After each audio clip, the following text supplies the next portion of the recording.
நல்ல அகலாக். ஒவ்வொருவரும் உள்ளத்தில் இருக்கக்கூடிய குரோதம், வைராக்கியம் அதுகளை நீக்கணும். மன்னிச்சு பழகுங்க மேலான சகோதரர்களே. தண்டிக்கிறது லேசு, மன்னிக்கிறது கஷ்டம்.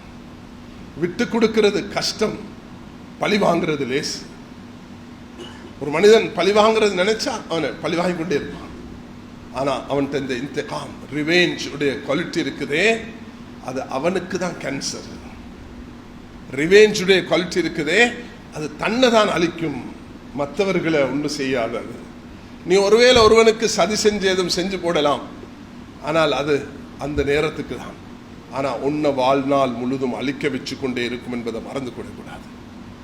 ஸல்லல்லாஹு அலைஹி வஸல்லம் அப்படி தூய்மையான அந்த பழக்கம் உள்ளவர்கள். மக்கத்துடைய வெற்றியை நபி அவங்க கொண்டாடின விதம் என்ன? மேலான சகோதரர்களை, துக்கத்தை அனுஷ்டிப்பதற்கும் வழிகாட்டிய மார்க்கம் சந்தோஷத்தை. நபி அவர்களுக்கு எவ்வளவு சந்தோஷமாக இருந்திருக்கும் மக்காவுடைய வெற்றி. 53 வயசுல விரட்டி என்ன கொல்றதுக்கு நீங்க சதி திட்டம் போட்டு ஏண்ட தலைக்கு நீங்க 100 ஒட்டகம் என்று விலை பேசிய மக்களே அப்படி சொல்லல. ஐயோம் யோமோ வர்ஹமா, ஐயோம் யோமோ மல்ஹமா.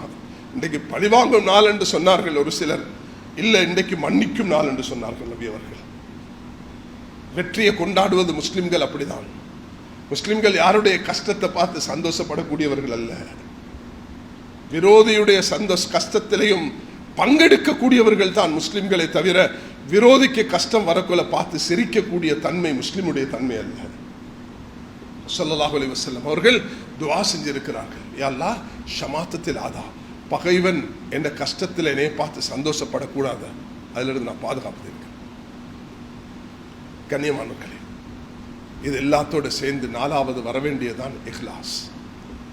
என்ன பெரிய அமலை செஞ்சு, என்ன பெரிய பயான செஞ்சு, என்ன பெரிய பேர் புகழ பெற்று, என்ன தர்மம் செஞ்சு, என்ன கொடை கொடுத்து, என்ன பேர் புகழோடு ஆட்சி செஞ்சு அல்லாஹ் கிட்ட போயிட்டு நிக்க கொள்ள வெத்து கையோட நின்றா எப்படி இருக்கும் என்று சிந்திச்சு பாருங்க.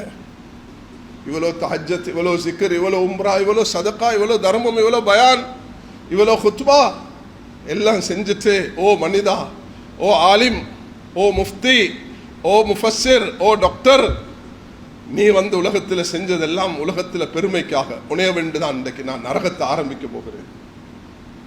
நீ செஞ்ச தர்மம் யாருக்காக? நீ புகழுக்காக, பேருக்காக, மனிதர்களுக்காக, குலத்துக்காக, கோத்திரத்துக்காக, அதுக்கு தானே செஞ்சுட்டு வந்திருக்கிறா. உனக்கு ஏண்ட பேர் வரலையே, அது 2வது தான் இருந்துச்சு. உன்னை கொண்டு தான் நான் நரகத்தை ஆரம்பிக்க போகிறேன். நீ அல்லாட பாதையில் என்று நீ அலைஞ்சு திரிஞ்சியே, நீ வேர்வை சிந்தி கஷ்டப்பட்டு எல்லாம் செஞ்சதே எதுக்கு?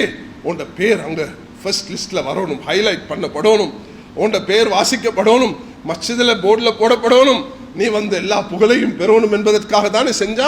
இந்த அல்லாஹ்ட பாதையில உன்னைய கொண்டு தான் நரகத்தை ஆரம்பிக்க போகிறேன்.